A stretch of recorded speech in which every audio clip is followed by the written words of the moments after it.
Keeping up to date with the news and current events has always been on the forefront of American popular culture.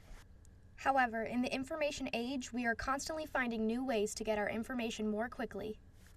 While television remains the most consumed form of media, social media is quickly growing as one of the top ways adults in America get their news. In fact, 2/3 of Americans get at least some of their news from social media, but very few place a lot of trust in online news sources, as few as 5%. The problem with this huge surge of news consumers gravitating towards social media is that it is highly unregulated. With broadcast and print media outlets, there are several levels information must go through before being published. The rise of social media has also brought a rise in citizen journalism, and the power of information has been turned over to those not as well versed or even very concerned with the ethics of how one gathers information. Platforms like Facebook, Twitter, and Snapchat allow anyone to post almost anything, regardless of the impact or reach it has.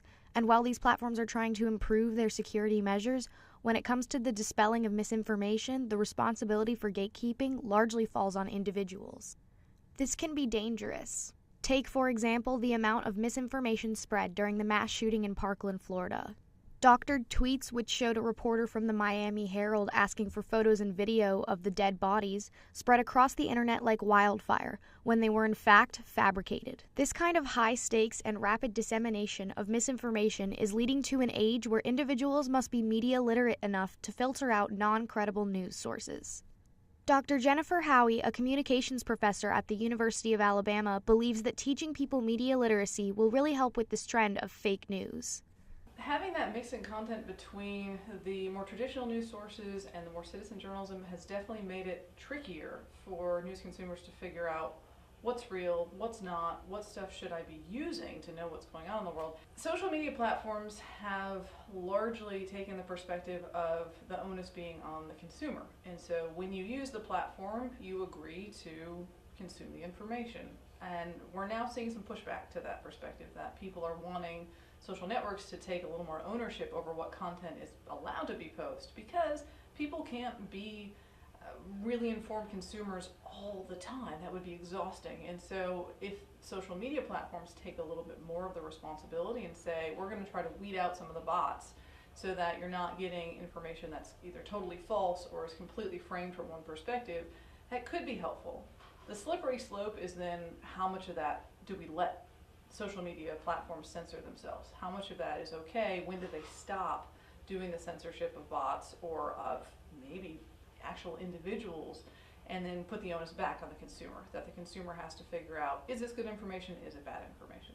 If you're getting your news from social media, I would say really pay attention to the source of that information. Where, if it's a friend who's posting it on Facebook, what was the original source of that information? If it's a tweet, who's tweeting it, what's their background, what's their perspective? So look and see, where's that information coming from? Is it a credible source, and do they have any biases that maybe you should look out for? Becoming media literate may seem like a difficult task, but it is not as difficult as you may think. Here are some tips for how you can steer clear of fake news. Number 1, read before you share.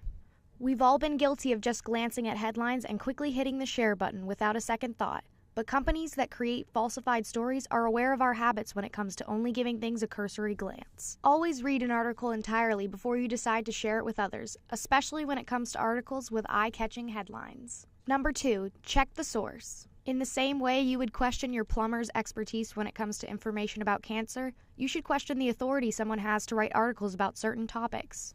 Joe Smith 37 may not be the most qualified source when it comes to discussing macroeconomics or foreign policy. Number 3, question the motive. Why is someone writing this? What do they gain? It is important to consider why a source is publishing an article, because more often than not, it is about much more than the desire to inform the public. Number 4, there's more than one side to the story.